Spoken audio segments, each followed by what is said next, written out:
Hello everyone, देखिए अब next topic करते हैं comparison of linear and rotational motion. ठीक है, लीनियर मतलब आपका ट्रांसलेशनल मोशन की बात हो रही है। ठीक है, ये तो आपको पता है ना, एक पार्टिकल मूव कर रहा है तो हम उसे लीनियर बोल देते हैं। पूरा पूरा सिस्टम ऑफ पार्टिकल मूव करता है, यानी कि पूरी बॉडी मूव करती है, तो हम उसको क्या बोलते हैं? ट्रांसलेशनल मोशन बोलते हैं। ऐसे ही जब हम रोटेशनल की बात करते हैं तो अगर एक पार्टिकल रोटेट होता है तो हम उसको क्या बोलते हैं? सर्कुलर मोशन बोलते हैं, एक पार्टिकल अगर घूम रहा है। ठीक है, और जब पूरी बॉडी घूम रही है एक पर्टिकुलर एक्सिस के अलोंग तो उसको हम क्या बोल देते हैं? रोटेशनल मोशन बोल देते हैं। क्लियर है इतनी बात?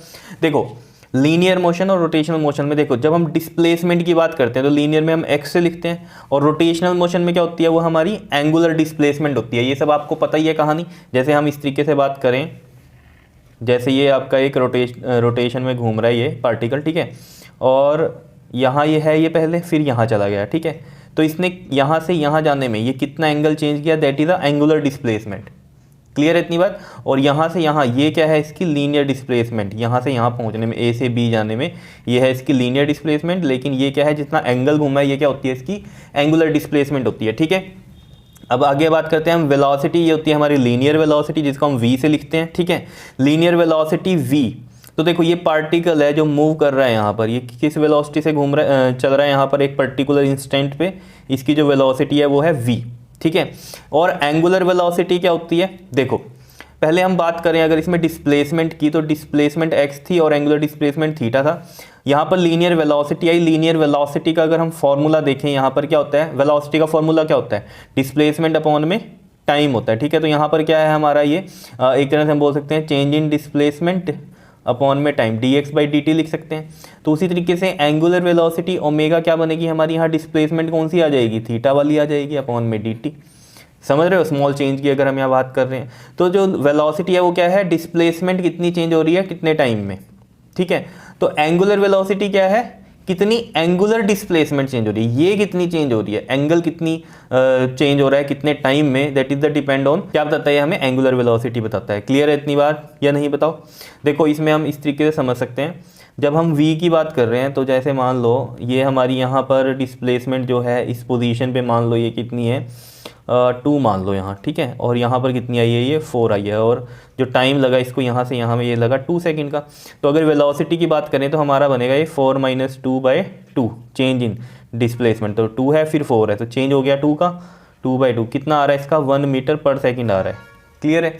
इसी तरीके से अगर हम बात करें एंगुलर डिस्प्लेसमेंट की, तो जैसे मान लो यहाँ पर एंगुलर डिस्प्लेसमेंट कितनी है, पहले यहाँ पर, यहाँ से हम कंसीडर कर रहे हैं इसको। ठीक है, पहले मान लो यहाँ पर ये कितनी है?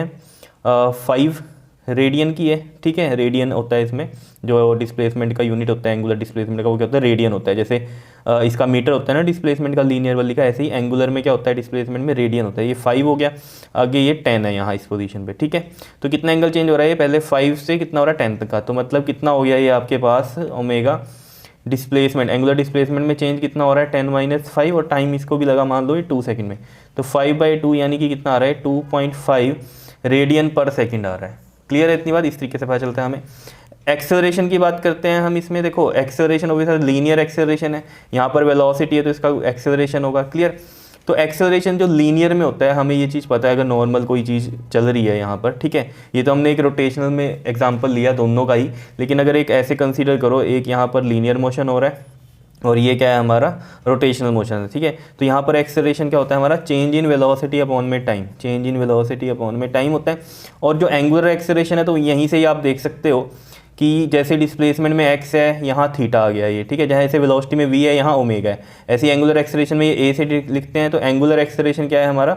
अल्फा से लिखते हैं। ठीक है, तो इसमें ये dv है, तो v की जगह हमने क्या कहा? यहाँ पर ओमेगा होगा। ठीक है, तो ये हो जाएगा d/dt हो जाएगा। क्लियर है?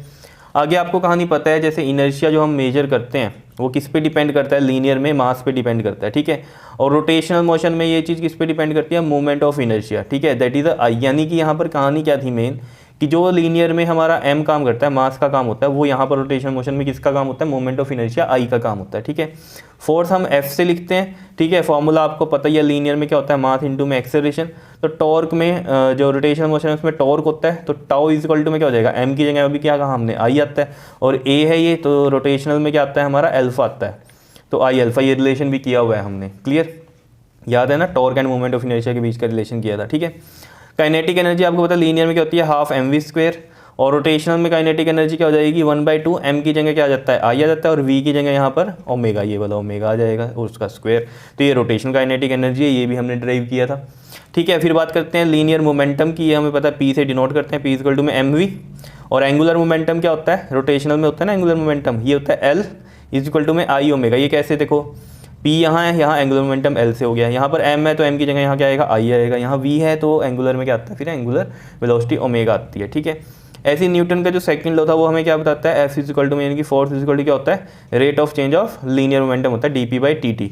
तो इसी तरीके से टॉर्क वाला भी हमने ड्राइव किया था, जब हमने रिलेशन किया था टॉर्क एंड एंगुलर मोमेंटम का, तो उसमें आपको बताया था टाउ इक्वल टू क्या आता है, यहाँ पर हमारे पास rate of change of angular momentum आ जाता है, dl/dt आ जाता है। क्लियर है इतनी बात? ठीक है, अब इसमें जैसे हम और भी एग्जांपल ले सकते हैं लीनियर के और रोटेशनल के। जैसे वर्क की हम बात करें तो वर्क में हमें पता है लीनियर में जो वर्क का फॉर्मूला होता है वो क्या होता है, फोर्स इंटू में डिस्प्लेसमेंट, तो एफ इज इंटू में एक्स हो जाता है। ठीक है, और यहाँ पर क्या हो जाएगा वर्क जो रोटेशनल में है इसमें क्या हो जाएगा तो बताओ, एफ की जगह क्या आ जाएगा, टाउ आ जाएगा, और डिस्प्लेसमेंट यहाँ एक्स है तो यहाँ वाली डिस्प्लेसमेंट क्या है हमारी, थीटा है, तो ये थीटा कर देंगे एंगुलर डिस्प्लेसमेंट। क्लियर? इसी तरीके से और कर लो, पावर की बात कर लो। पावर आपको पता है पी इज इक्वल टू में एक फॉर्मूला आपके पास एफ इंटू में वी भी होता है, फोर्स इंटू में वेलोसिटी। तो यहाँ पर भी पावर जो है वो किससे डिनोट कर सकते हैं हम, जैसे यहाँ एफ है तो यहाँ पर ये टाउ आ जाएगा, और जैसे यहाँ वेलोसिटी वी है यहाँ पर एंगुलर वेलोसिटी होती है वो क्या होती है, ओमेगा। तो इस तरीके से हम ये कंपेयर करके जो है चीज़ों को निकाल सकते हैं। ठीक है, अगर हमें लीनियर की पता है तो कुछ चीज़ें हम रोटेशनल में निकाल सकते हैं। क्लियर है इतनी बात? बताओ समझ में आया? ठीक है, तो ये था कंपैरिजन लीनियर और रोटेशनल का। ये मैंने क्यों करवाया, क्योंकि नेक्स्ट टॉपिक जो हम करने वाले हैं यहाँ पर वो क्या करने वाले हैं, equation of motion for rotational motion, तो उसमें आपको बहुत हेल्प होगी इसकी। क्लियर है? ठीक है, तो ये कर लोगे। Okay, thank you.